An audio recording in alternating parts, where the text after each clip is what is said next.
magazine hebdomadaire consacré à l'actualité du livre. Invité de Pont-Neuf aujourd'hui, Pierre Assouline pour son livre « Tu seras un homme, mon fils » paru aux éditions Gallimard.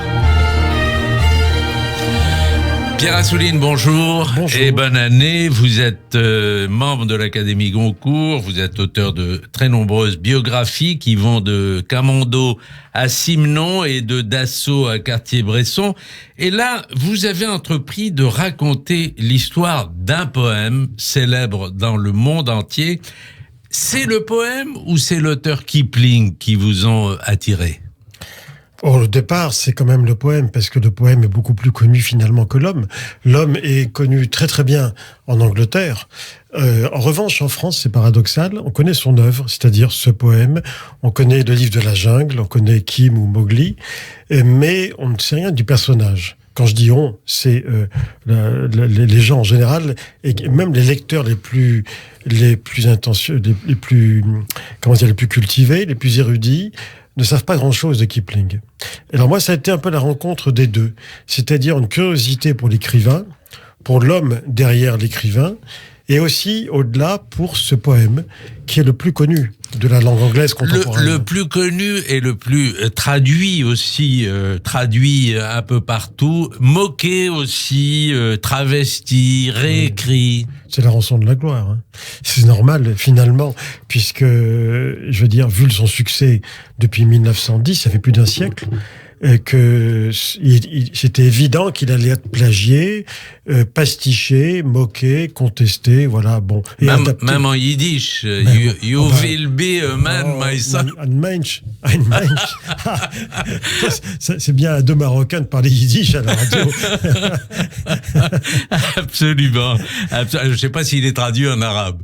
Oui. Mais, il mériterait de l'être. Il mériterait de l'être. Le plus terrible dans l'histoire de ce poème, c'est qu'il est dédié ou adressé au fils de Kipling, John, quoique on n'en soit pas certain, vous allez nous l'expliquer, et ce même fils sera tué pendant la guerre, ou pire que tué, disparu sans laisser de traces, totalement volatilisé.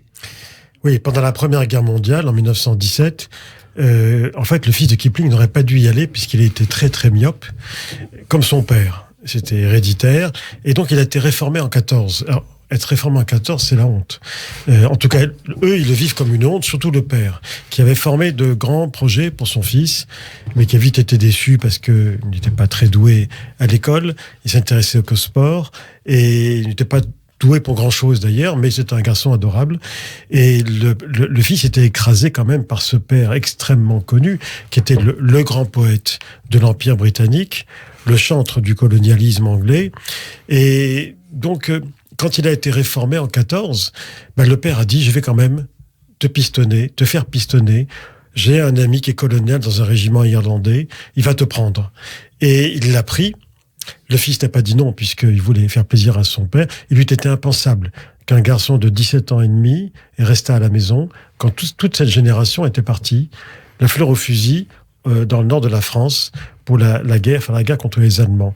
Et bien sûr, un an après, dès qu'il est sorti de sa tranchée à la tête de son unité, il a été fauché par un déluge de mitrailleuses, de tout.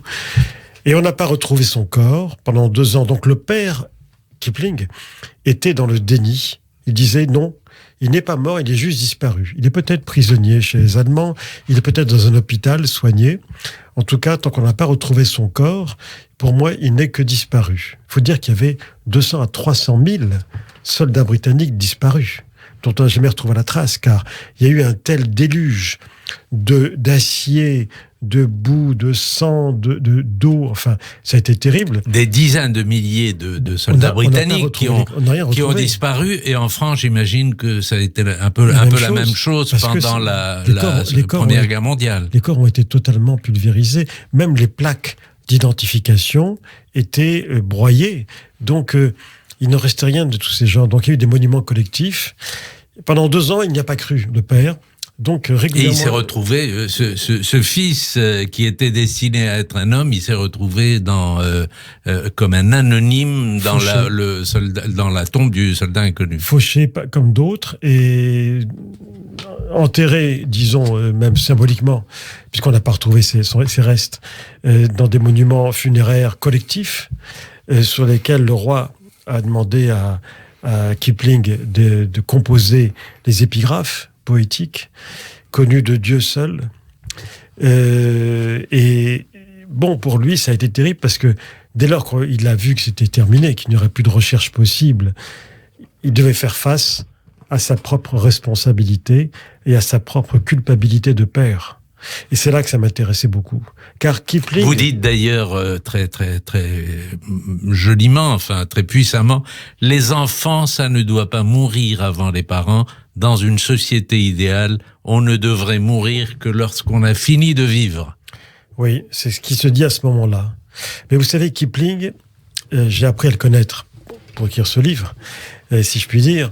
J'ai beaucoup cherché, lu toutes ses lettres, 6 volumes de correspondance, tout ça. J'ai été chez lui dans le Sussex pendant 3 jours pour m'imprégner de l'atmosphère, des meubles, de la chambre de son fils, etc.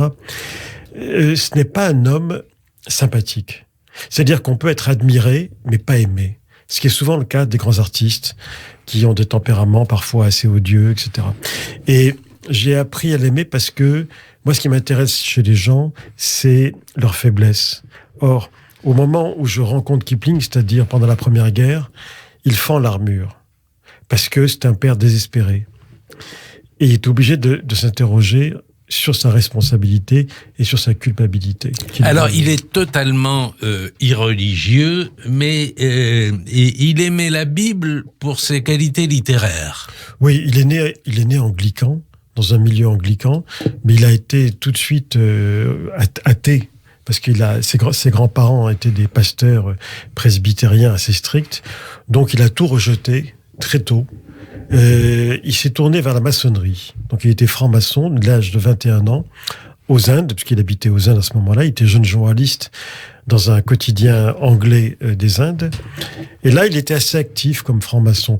Par la suite, quand il a quitté les Indes pour gagner l'Angleterre et faire sa carrière d'écrivain, d'homme de lettres, là, il a laissé tomber la maçonnerie. Il est resté très amicalement lié, mais sans plus, sans aucune activité fraternelle, disons.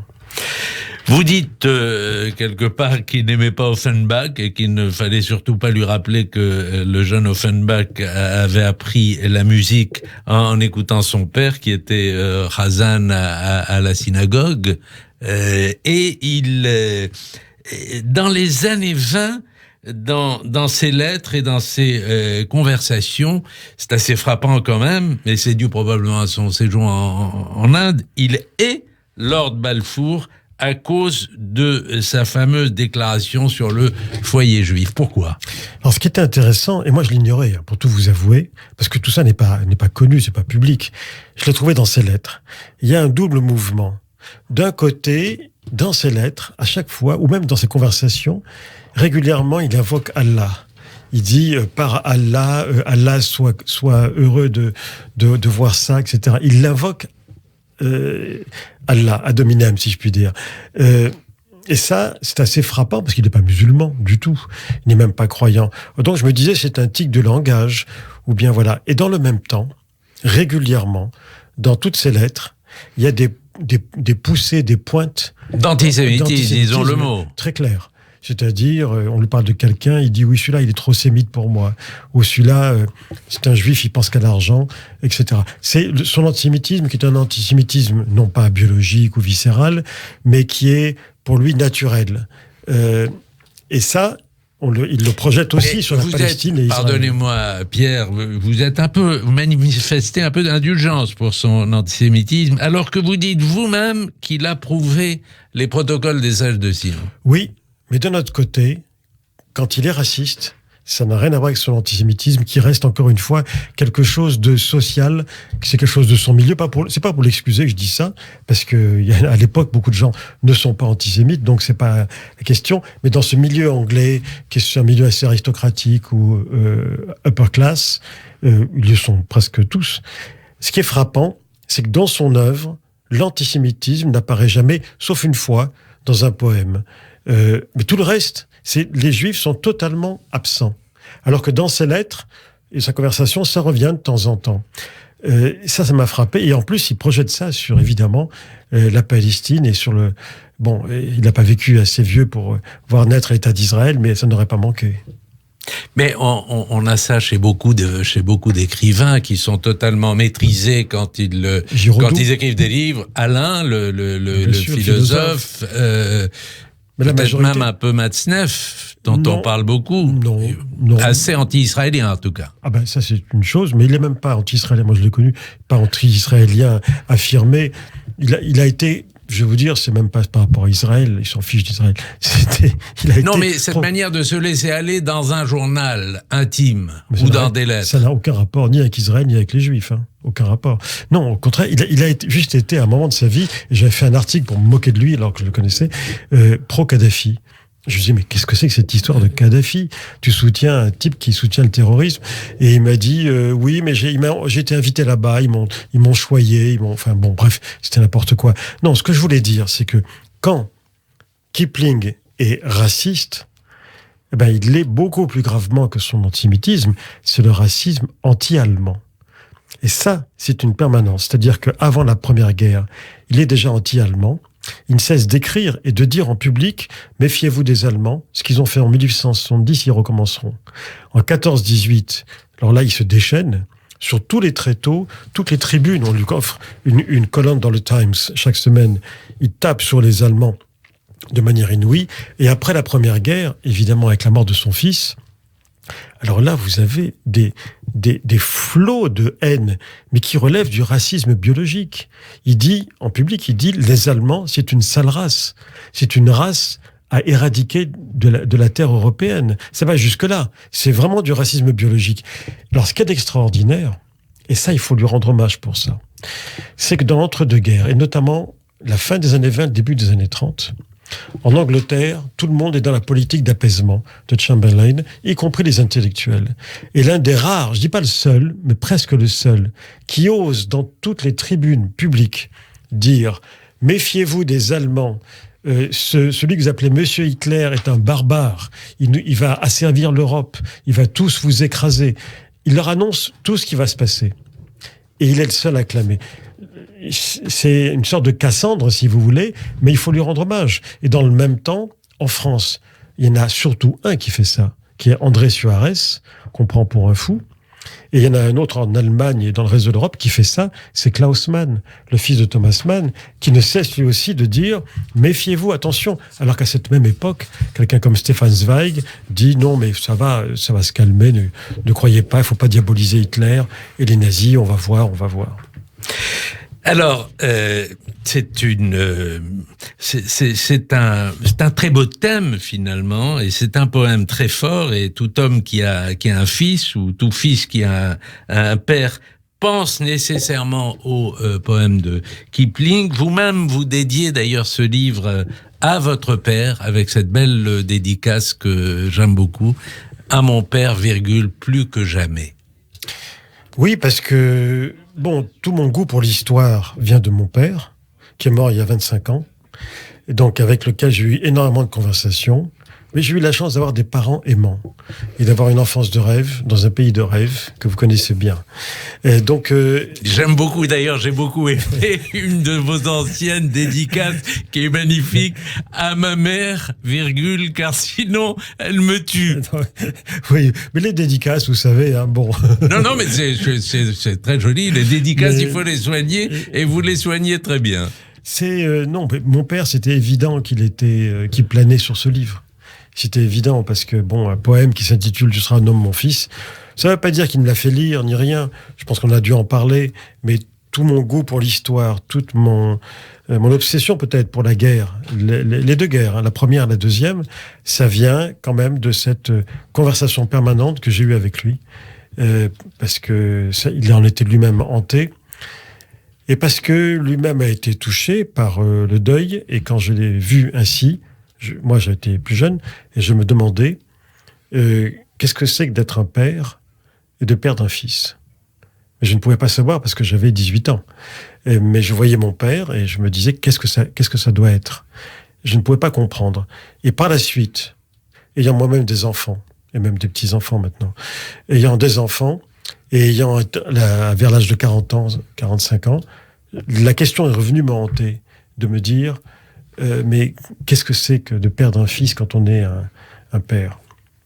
Et alors il y a une très belle fin parce que l'idée du livre, c'est un journaliste, un écrivain qui veut traduire le poème, et ça termine par la traduction du If tu seras un homme mon fils, et apparemment c'est la vôtre, c'est vous qui avez traduit ça. C'est Louis Lambert, mais Louis Lambert, qui est mon narrateur, est le seul personnage de fiction de ce livre. Je l'ai inventé pour la cause, et c'est lui qui est un prof de français à Paris, et qui, du début à la fin de ce livre, veut absolument retraduire ce poème, parce que la traduction d'André Mauroy ne lui convient pas.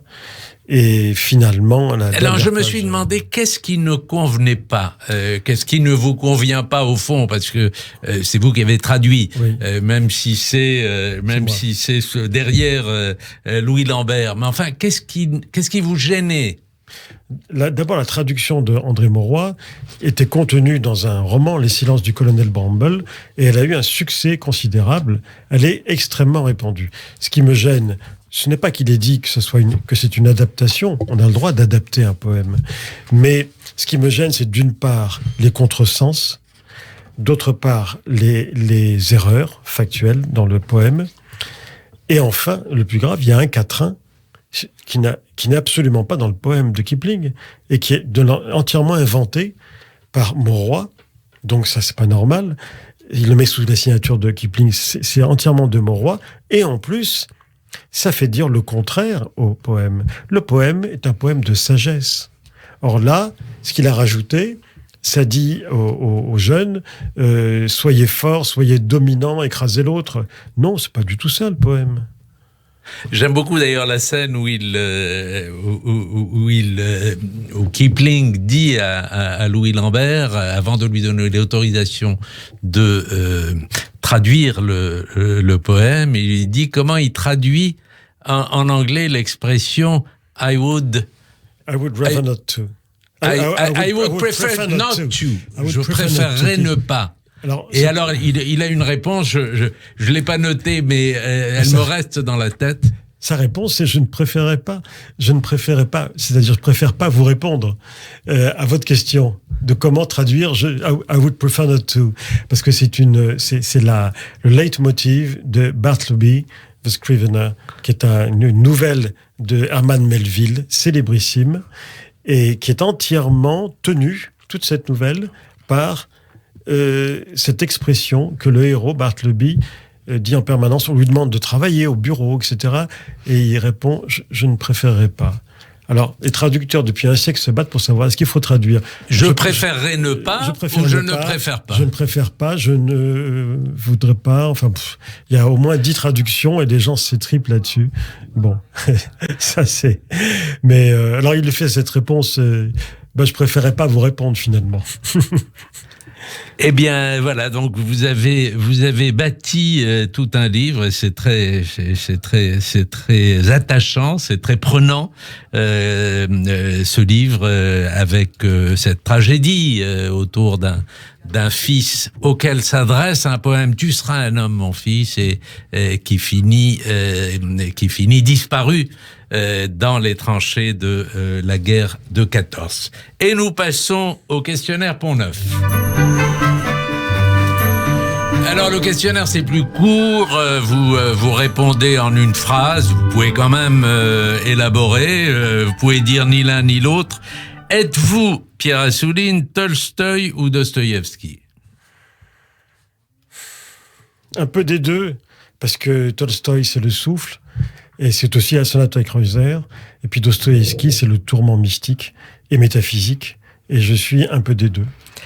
Êtes-vous Victor Hugo ou Honoré de Balzac ? Un peu des deux. Je suis très normand aujourd'hui. Je suis un peu des deux parce que j'ai une même admiration pour les deux. Je suis fasciné par l'ampleur des deux.